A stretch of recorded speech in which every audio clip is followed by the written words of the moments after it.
Salut la MIF, j'espère que vous allez bien, moi ça va top et aujourd'hui je vous retrouve pour la deuxième partie de ma série de 3 vidéos sur comment structurer son mois avec les énergies lunaires avec l'analogie entre le tarot et l'astrologie. Donc, si la dernière fois en fait on a découvert tous les éléments avec la découverte personnelle des éléments, donc je le rappelle brièvement avec le bélier et l'empereur, le taureau et le pape, les amoureux et les gémeaux et le chariot et le cancer. Aujourd'hui, on continue avec les 4, le retour des éléments en fait, mais cette fois du coup avec la rencontre avec l'autre et notre place en fait plus dans le rapport avec les autres personnes justement. C'est les 4 signes qui suivent justement, sans plus attendre. Alors, où c'est qu'on en était resté la dernière fois? La dernière fois, on en était resté avec le chariot et le cancer. Donc, je vous le rappelle, le cancer écoute ses émotions et va chercher justement comment avoir sa sécurité, comment obtenir les choses qu'il désire le plus en fait. Et du coup, après avoir fait ce chemin d'initiation en fait, très interne, la carte suivante et le signe suivant, c'est le lion qu'on retrouve sur la carte du tarot de la force. Et du coup, la carte, c'est la force. Donc, comme on peut le voir, dans la force, il y a vraiment une question, je pense que le mot-clé qui peut lier la force et le lion, c'est la confiance. Le cancer et le chariot nous ont amené en fait justement dans ce cycle lunaire à découvrir quelles étaient nos passions, plus que les passions, qu'est-ce qui nous faisait ressentir, qu'est-ce qui nous faisait vibrer en fait. Et du coup en fait, le lion, il vient nous parler totalement de comment affirmer ce qu'on a découvert au fur et à mesure des 4 premières cartes, des 4 premiers signes en fait, des 4 premiers cycles, nous l'affirmer en société. Parce qu'on a fait ce travail en nous, on a découvert notre feu, notre terre, notre air, notre eau. Et du coup, on revient justement avec de nouveau les énergies du feu, avec l'affirmation de la force. La force et le lion, c'est vraiment... Le lion, on ne peut pas lui dire non, t'as tort dans ce que tu fais.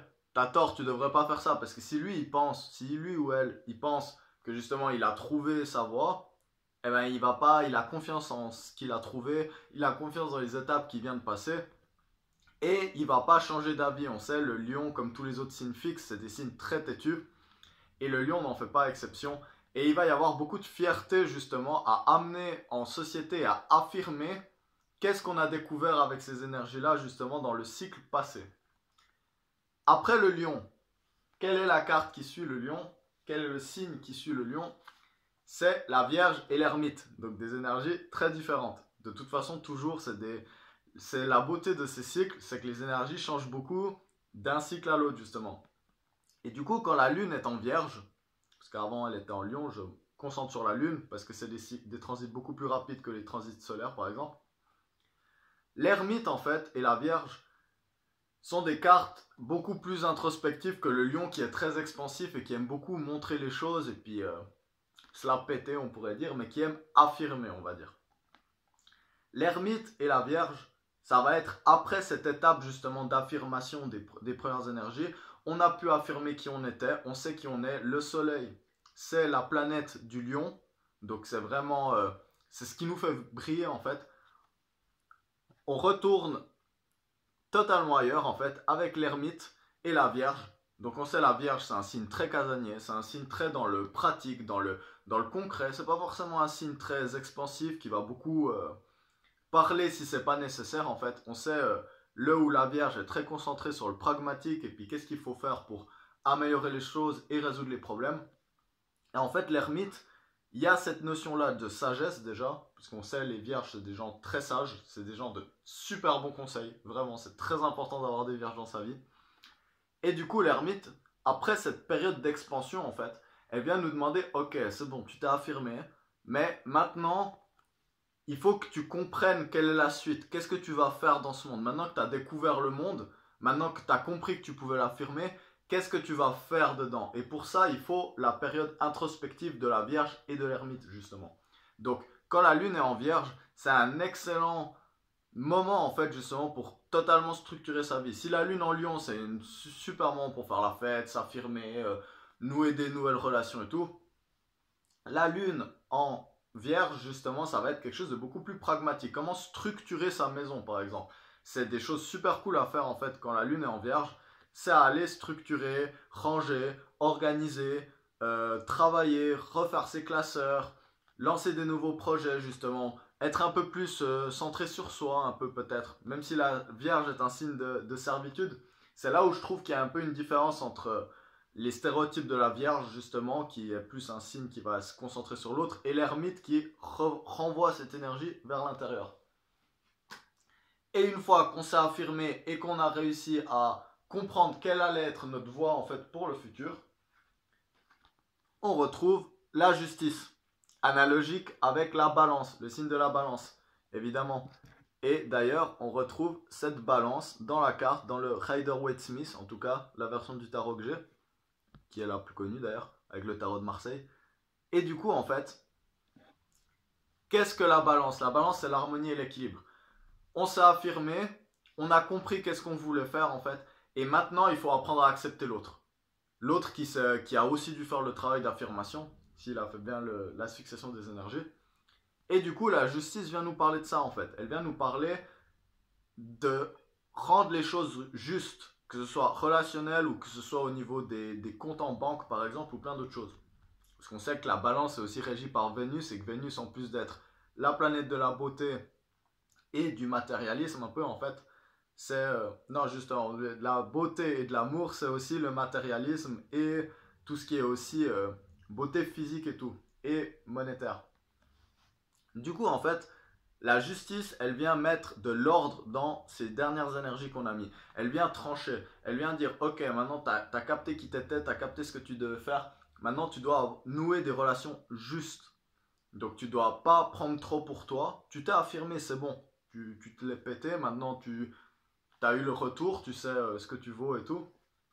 Maintenant, il est temps de sortir de sa grotte d'ermite et de nouer des relations justes, très importantes. Et la justice, un peu comme le Gémeaux dans le dernier cycle justement, c'est la balance et la justice, c'est la découverte de l'autre, l'acceptation de l'autre pour qui il est et la notion en fait de duo.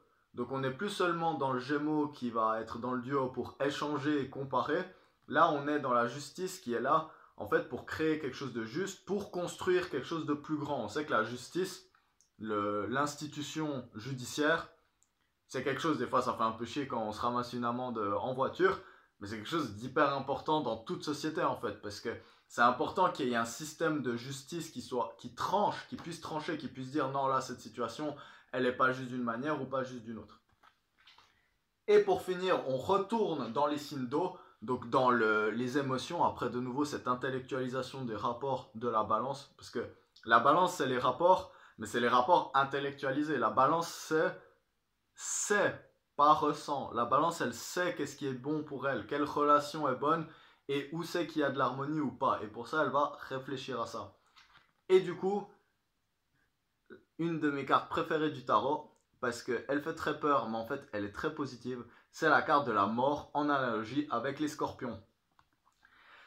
Les scorpions, on le sait, c'est un signe hyper mystérieux, mystique, et puis des fois un peu dark justement, c'est quelque chose qui nous fascine beaucoup chez eux justement, on sent que c'est des gens qui transmutent des choses justement. La mort, c'est la transmutation, c'est transformer les énergies en quelque chose de nouveau. On vient de nouer une relation, que ce soit une relation avec l'argent, avec une personne, avec des amis, c'est le côté de la balance, c'est les relations en fait. Opposé au bélier, le bélier c'est moi, qu'est-ce que je veux, je fonce. La balance c'est le compromis en fait.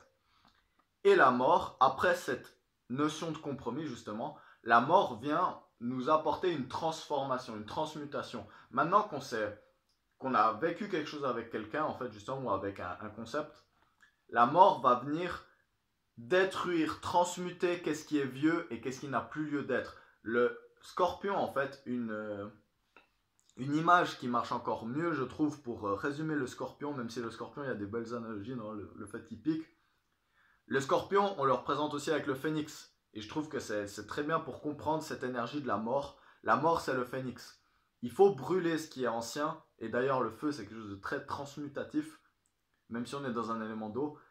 Il faut brûler ce qui est ancien en fait pour pouvoir passer à autre chose. Et ça on le comprend après toutes ces énergies. C'est très important que les énergies elles soient dans un sens et dans un ordre. Cet ordre il est établi depuis des milliers d'années, c'est pas pour rien les amis. Que ce soit dans le tarot, l'astrologie ou plein d'autres choses d'ailleurs.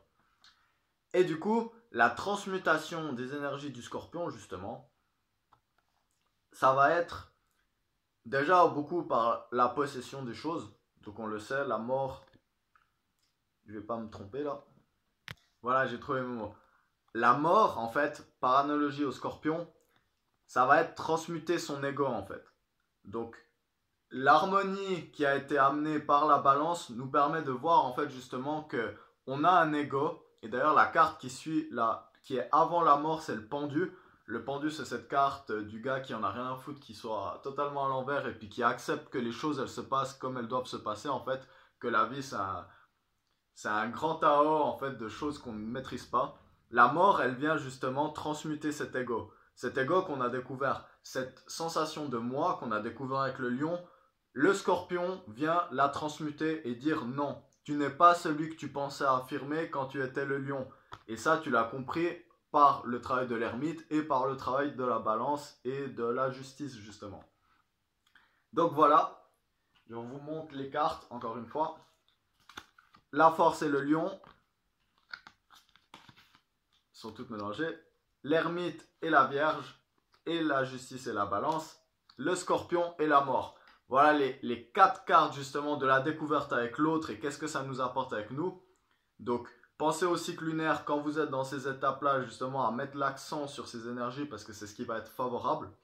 Et la prochaine fois, je vais vous retrouver pour la 3e partie et le dernier cycle des 4 éléments avec le Sagittaire et sa passion du voyage et puis des découvertes et de relier les gens. Le Capricorne avec son envie de bosser et d'être vraiment ancré dans la matière et apporter à la société via sa carrière. Le Verseau qui déconstruit tous ces concepts qu'il a appris avant justement pour vraiment amener quelque chose à la société. Et le Poisson qui est totalement dans la transmutation de l'ego, un peu comme le Scorpion, mais encore plus large en fait. Plus large que l'ego parce que l'ego est déjà transmuté à ce moment-là par les énergies qui sont venues avant. Je me réjouis de vous retrouver pour cette vidéo et d'ici là, portez-vous bien les amis et on se retrouve bientôt. Bye bye.